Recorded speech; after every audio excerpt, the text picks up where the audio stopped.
It ends Tottenham 1, Sunderland 1. Points dropped in the end, 2 points dropped from a winning position. It looked like the perfect start in 2026 at home, but it failed to be the case. Really good, positive first half performance. Second half, we got complacent, a little bit lazy, sat back, maybe got some things wrong, allowing Sunderland back in the game. As always, I tried to be as balanced, fair as possible, taking on board both perspectives, those that really like Thomas Frank, those that really don't, those that thought we played well, those that thought we didn't. I try to adopt both and give my own verdict. This is me being honest in today's video while also being balanced. So stay tuned to the very end because I'll also be giving my Spurs player ratings as well as post-match thoughts because I saw the whole game. Thank you very much and stay tuned till the end. Came along, just like a song, and brighter my day. Who'd have believed that you were part of the dream? Now it all seems like years away. You know I can't smile without you. I can't smile without you. I can't laugh, I can't sing. I'm finding it hard to do anything, and I feel sad when you're sad. I feel glad when you're glad. If you only knew what I'm going through, I just can't smile without you. Welcome back to the channel. I hope you're keeping well. Please like and subscribe. If you are new, so here are my post-match thoughts since it ended 1-1. And it's a game of huge frustration in the end because we haven't won it. That's the bottom line. That's the ultimate theme here. And, it's another game at home that we don't win, just like 2025. So, new year, same Tottenham. Having said that, we are unbeaten in 2026 after 2 games. That's worth saying. And we haven't lost in 3 matches. So it's not maybe as disastrous, as some people do make out. But this game's just frustrating because I thought we were really good in the first half, dominant as the best I've seen this for a long while, pressing. I just think generally the whole setup was good. I want to start off by saying that hopefully Mohamed Kudus is okay. Yes, he's been a frustrating player to watch, recently, but of course you don't wish an injury upon anybody, and he is still a good player. So hopefully we'll come back soon or just be okay in total at the time of recording. There's no update whatsoever on Mohamed Kudus, but it's just frustrating because I felt that that game was in our hands. Of course, we knew that Sunderland would get better. We knew that we could get complacent, and that's exactly what we did do. And the second half for me is just, I'd go as far as saying unacceptable. I don't think there's anything wrong necessarily with sitting on a lead, but you've got to do the basics right, and you've got to defend well if you're going to sit back, and you've got to cause a problem on the counter attack. When we sit back under Thomas Frank, my only criticism of him and of when we do that is it's fine sitting back, but you've got to counter attack. We don't. We just sit in, sit in, sit in. In the end, the pressure is going to tell. You're going to crumble under the pressure, like with any industry, any kind of beyond football or within football. That is the case.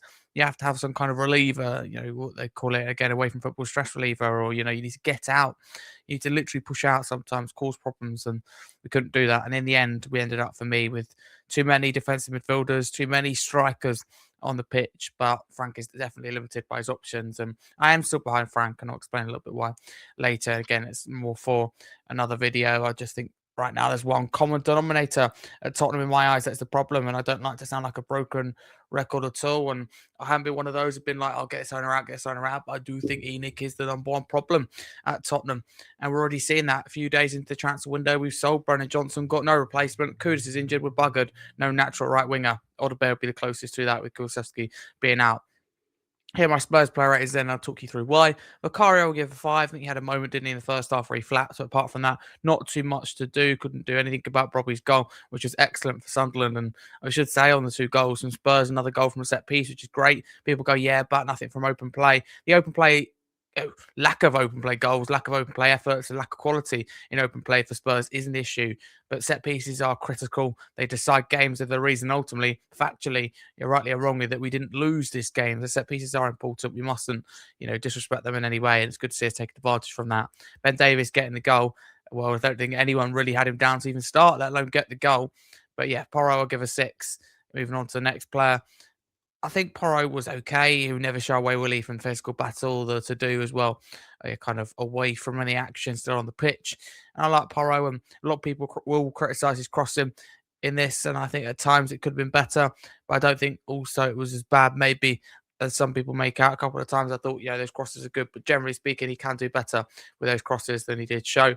Romero, I'll give a forward. I think it's very good.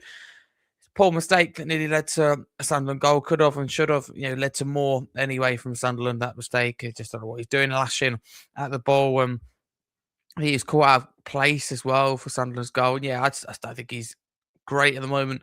I think Van der Ven's a lot more reliable, generally speaking. Speak of the man, speak of the devil, Vicky Van der Ven, Dutchman. I'll give him a 7. I thought he was good and used his recovery pace when necessary. 7.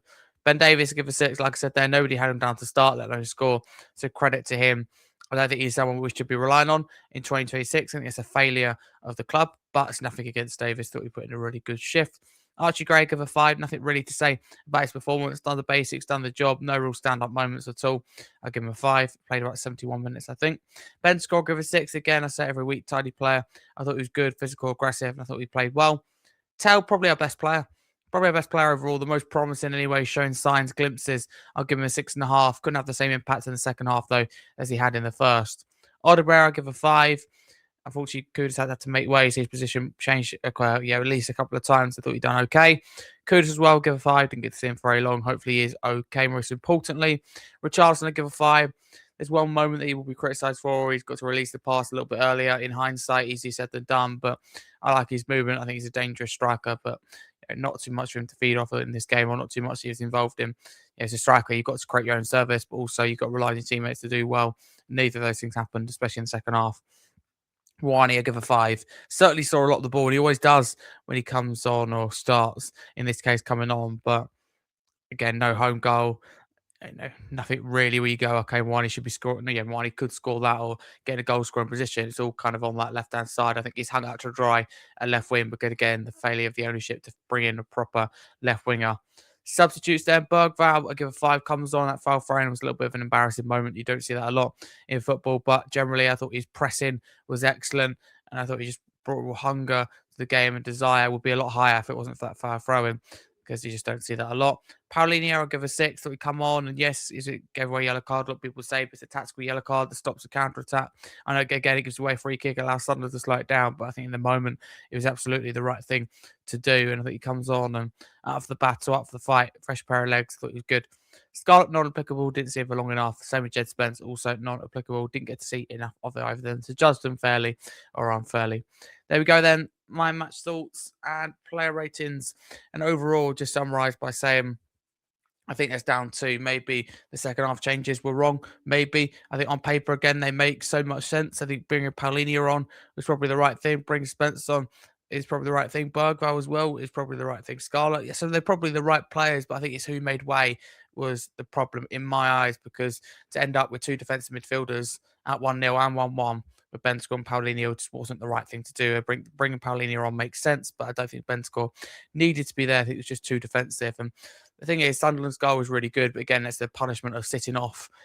Sunderland, we encouraged Sunderland to go forward, and Sunderland got their substitutes right. McKeely looks so much better at right back. So that's a combination of credit to Sunderland, who tactically and personnel-wise got it right in the latter stages of the second half. Spurs got it wrong, were complacent, overconfident, cocky, some would say, and were punished as a result. That's my thoughts. Thank you very much. And Spurs player ratings. If you're new to the channel, please like and subscribe. Thank you very much, and have a great rest of your day. And come on, you Spurs. You came along just like a song, and brighter